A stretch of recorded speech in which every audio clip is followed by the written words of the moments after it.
سعودی عرب کی پاکستان کے ساتھ قربت کی ابتدا اگر کہا جائے کہ قیام پاکستان سے قبل سے شروع ہوئی تو غلط نہیں ہوگا۔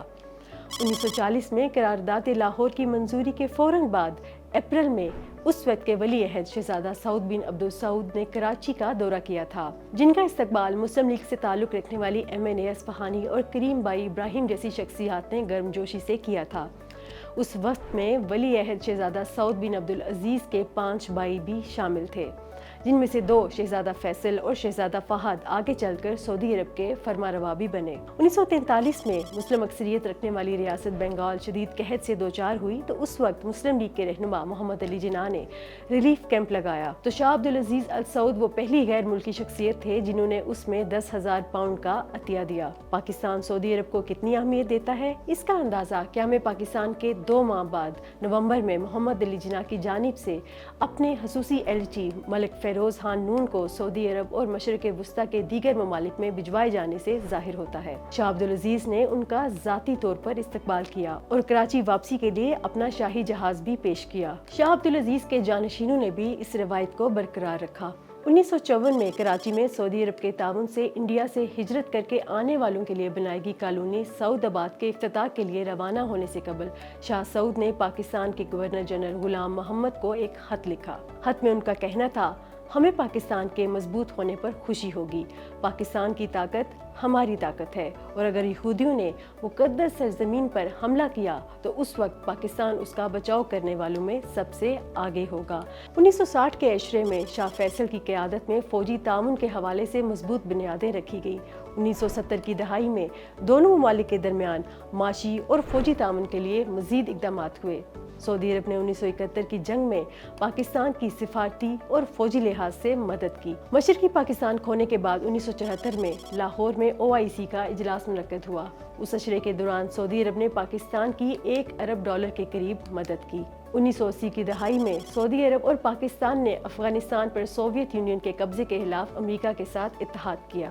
اپنی یادداشت دی افغانستان فائل میں شہزادہ ترکی الفیصل نے 1989 میں سوویت یونین کی شکست کے حوالے سے سعودی عرب اور پاکستان کی باہمی انٹیلیجنس کو بہت خوبصورت انداز میں بیان کیا۔ ترکی الفیصل اس دوران اکثر پاکستان کا دورہ کرتے تھے تاکہ انٹر سروس انٹیلیجنس کے ہیڈ کوارٹرز میں بریفنگز لیں اور جنگ کی کوششوں میں مصروف مختلف پاکستانی اور امریکی حکام سے ملاقات بھی کرتے تھے۔ ایک دوسرے کے دفاع کی بات پہلے بھی ہو چکی ہے۔ دسمبر 1980 میں ولی عہد شہزادہ فہد نے اس بات کے اعلان کے لیے اسلام آباد کا دورہ کیا کہ پاکستان کے اندرونی معاملات میں مداخلت کو سعودی عرب کے اندرونی معاملات میں مداخلت یا حملہ تصور کیا جائے گا۔ مئی 1998 میں جب پاکستان انڈیا کے ایٹمی دھماکوں کے جواب میں دھماکے کرنے پر مجبور ہوا تو اس وقت بھی سعودی عرب پاکستان کے ساتھ کندھے سے کندھا ملا کر کھڑا ہوا۔ سعودی عرب نے اقتصادی پابندیوں کے منفی اثرات سے نمٹنے کے لیے پاکستان کی ہنگامی طور پر مالی مدد کی اور پاکستان کو مؤخر ادائیگیوں پر تیل بھی فراہم کیا۔ جب 2005 میں جموں و کشمیر میں تباہ کن زلزلہ آیا تب بھی سعودی عرب وہ پہلا ملک تھا جس نے متاثرین کی مدد کی فراہمی کے لیے اقتصادی راہداری کے علاوہ 2 جدید ترین فیلڈ ہسپتال بھی قائم کیے۔ سعودی عرب اور پاکستان کے درمیان فوجی تعاون کا باضابطہ آغاز 1967 میں دفاعی معاہدے پر دستخط سے ہوا تھا۔ اس معاہدے کا دائرہ کار سعودی عرب میں پاکستانی فوجی مشیروں اور ٹرینرز کی تعیناتی اور سعودی عرب کے فوجی افسران کو پاکستان کی فوجی اکیڈمیوں میں تربیت کے مواقع فراہم کیے جانے پر مشتمل تھا۔ اسی طرح 1982 میں ہونے والے ایک دفاعی معاہدے نے باہمی تعاون کے اس سلسلے کو مزید وسعت دی۔ فوجی تعاون کا یہ سلسلہ گزشتہ کئی برسوں سے دہشت گردی پر قابو پانے کے لیے عالمی سطح تک پھیل گیا اور پاکستان کے سابق army chief general Raheel Sharif نے دہشت گردی کے خلاف سرگرم 42 مسلمان ممالک پر مشتمل اتحاد کے کمانڈر کے طور پر 2017 سے خدمات سر انجام دیں۔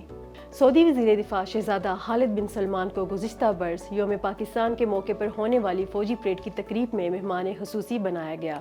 انہیں اس دن پاکستان کا سب سے بڑا سول اعزاز نشان پاکستان بھی دیا گیا۔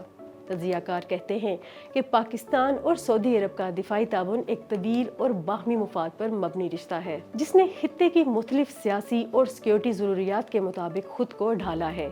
یہ تعاون مستقبل میں بھی جاری رہنے کے قوی امکانات ہیں، جس کی جانب اشارہ سعودی وزیر دفاع خالد بن سلمان نے اپنی ٹویٹ میں دیا۔